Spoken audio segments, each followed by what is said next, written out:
हमारे यहाँ इसको शुक्ल एकादशी भी कहते हैं और कहते हैं ये सती माता ने यही एकादशी के दिन से जो व्रत साधना करना प्रारंभ करी थी वो सुख देने वाली थी। निवेदन है आपसे भी, कोई कार्य अटक रहा है, तकलीफ आ रही है, दुख है, लक्ष्मी नहीं आ रही, परेशान हो, 108 बेलपत्र की, जो बेलपत्र होते हैं उसकी, इसको छेद तो करते नहीं है सुई से, बेलपत्र की डंडी को बांधते जाओ 108 बेलपत्र की माला बना लो और माला बनाकर भगवान शंकर के गले में, शंकर के शिवलिंग को जो चढ़ा देता है उसकी मनोकामना भगवान शंकर पूरी कर देते हैं। अटा एकादशी 108 बेलपत्र की माला बनाकर शंकर भगवान को समर्पित करी जाती है।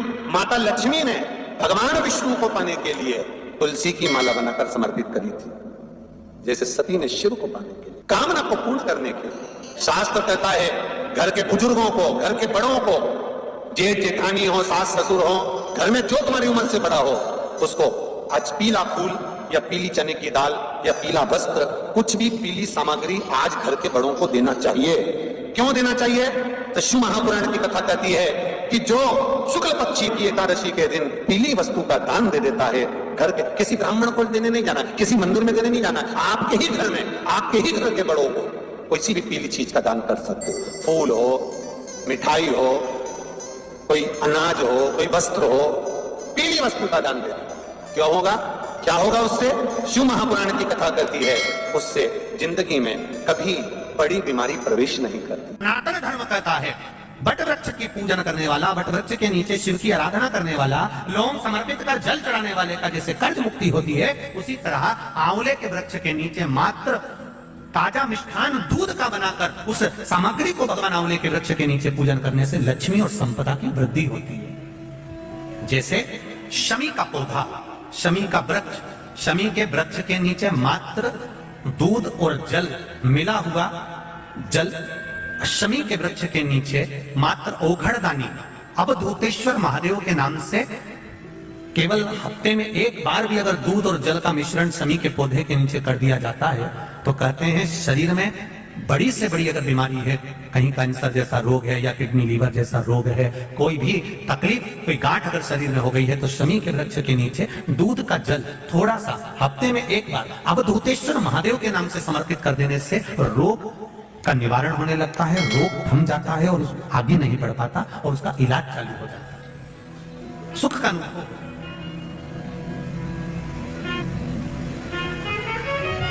बस एक बात का स्मरण रहे आप, आंवले के वृक्ष के नीचे अगर कोई भोग लगाया गया है पा सकते हैं, पीपल के वृक्ष के नीचे कोई भोग लगाया है पा सकते हैं, बट वृक्ष के नीचे कोई भोग लगाया गया है पा सकते हैं।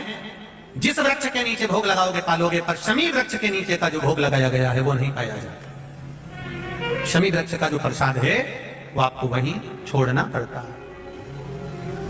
शमी वृक्ष का प्रसाद वहीं छोड़। साथ की शिवरात्रि आ रही है, छोड़ना मती, बेलपत्री का पत्ता जल में डालकर भले पत्ते को निकाल देना और वो जल, जो रोग है, जो बीमारी है, संपदा नहीं आ रही हो, दुकान नहीं चल रही हो, व्यापार नहीं चल रहा हो, बच्चे चिड़चिड़े हो गए हो, क्रोध पड़ रहा हो, तो भी बाबा पर घर के प्रत्येक व्यक्ति एक लोटा जल जरूर चढ़ा के आना, शिव को नमन कर कर आना। ये मौका नहीं मिलता, चढ़ाओ।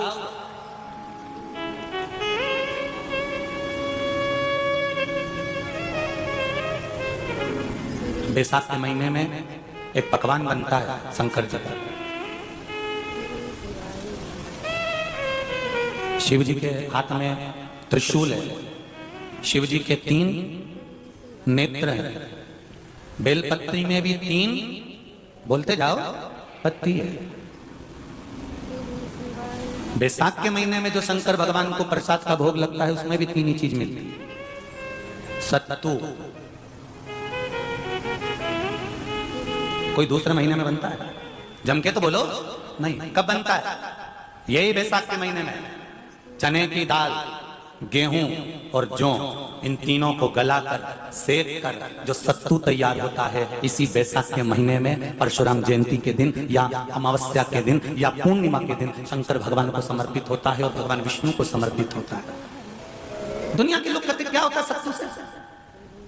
सास अपनी बहू से कहती है बेटा सत्तू बना ले, थोड़ा सा सत्तू बाजार से ले आना, 10 रुपए का खरीद कर ले आना, आज सत्तू, आज अपन पूजन करेंगे सत्तू की, अक्षय तृतीया है, थोड़ा सा पूज देंगे।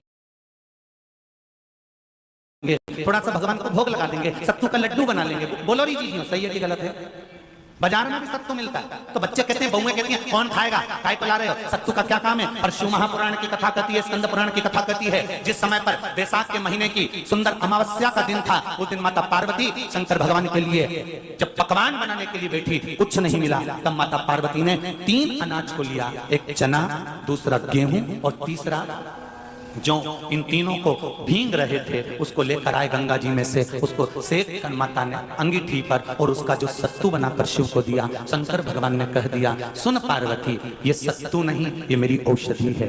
बैसाख के महीने में जो खाएगा वो जिंदगी भर रोएगा नहीं, शरीर से स्वस्थ। अब उसको बैसाख के महीने में पियो बेल। बेल मतलब समझ गए? बेल का रस। बैसाख के महीने में पियो बेल और शरीर को रखो ऑलिव बेल पियो।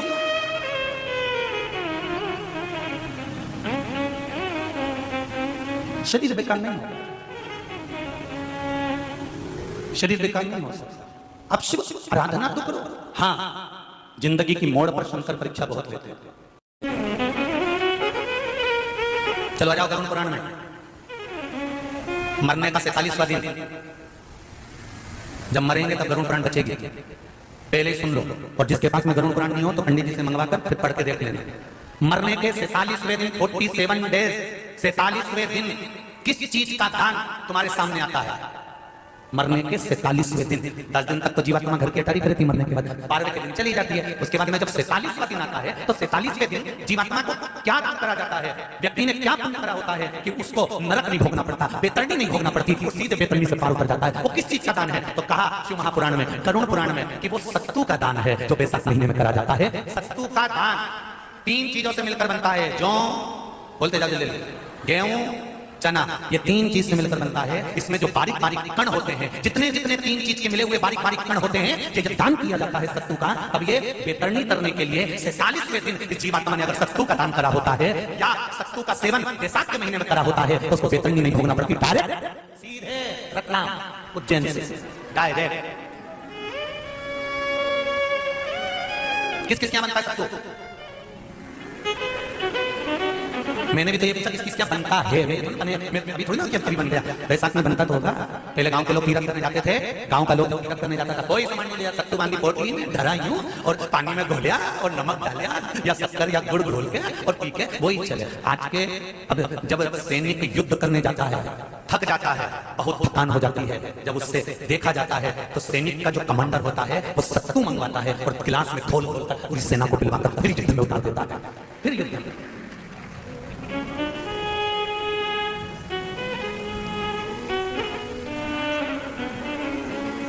साधारण नहीं है। सत्तू में जितने बारीक बारीक कण होते हैं, जितने बारीक बारीक कण, अपने काम करना, अभी तक खरीदो तो कागज पे रख के सत्तू का एक कण गिनना, 1 2 3 बारीक बारीक गिनते रहना जरा। तो तुम्हारा क्या जाएगा गिनने में? भगवान कृष्ण के हाथ में पट्टी बंधी थी, तुमने भी तो रुक्मणी को गिनने को दिया था, गिन तो जरा इसमें कितने धागे। रुक्मणी जी ने कहा इसमें 9999 धागे हैं। भगवान ने कहा बस यही 9999 मुझे द्रौपदी को वापस लौटाना है। गिन के लगा लो, अभी लगा लो ऊपर, तो भगवान गिन के बता ही देगा कि तुमने जो सत्तू दान करा था, तुमने जो सत्तू खाया था, तुमने जो सत्तू भगवान को दिया था, सत्तू का लड्डू बनाकर तुमने बैसाख महीने में भगवान की जो पूजन करी थी, तो अमावस्या के दिन, पूर्णिमा के दिन या अक्षय तृतीया के दिन तुमने जो सत्तू दिया था, भगवान तो गिनती बता देगा कि सत्तू में कितना कण था। सत्तू दिया था, भगवान तो गिनती बता देगा कि सत्तू में कितना कण था। और अगर नहीं बताए तो आंदोलन पे बैठ जाएगा। क्या मैं बताओ पहले हमने कितना सत्तू दिया तो उसमें कितने कण थे? बताना पड़ेगा।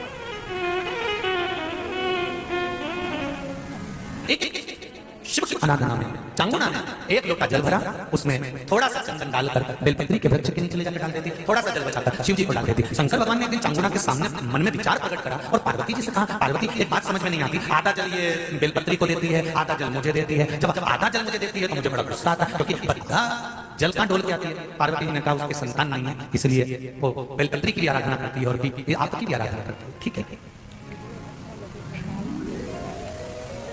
भगवान देवादिदेव महादेव ने देखा चांगुना ने बहुत सेवा कर ली। आज भगवान सुंदर एक संत का रूप धरकर चांगुना के दरवाजे पर पहुंच गए। अलग लगाई, चांगुना तोड़ कर बाबा जी आइए, क्या लाऊं मैं आपके लिए? भिक्षाम देहि, भिक्षाम देहि। बाबा ने सब दूर से भिक्षा ली, और चांगुना जैसी परात भरकर रानी चांगुना देवी जज खूब सारा सामान लेकर आई तो बाबा ने मना कर दिया, मैं आपके हाथ की भिक्षा नहीं ले सकता, मुझे नहीं लेना। क्यों? कहा आपकी संतान नहीं है, आपकी औलाद नहीं है, संतान नहीं है, और अगर आपकी संतान नहीं है तो आपके हाथ की भिक्षा लूंगा तो मैं भिक्षा लेकर जाऊंगा कहां? मुझे आपके हाथ की भिक्षा नहीं चाहिए। इतने में चांगुना ने उस संत के चरण पकड़े और संत के चरण पकड़कर चांगुना कहने लगी, देखिए बाबा जी, जन्म मरण और परण ये तो 3 देव महादेव के हाथ में है, संतान देना और ना देना ये शिव जी के हाथ में है, शंकर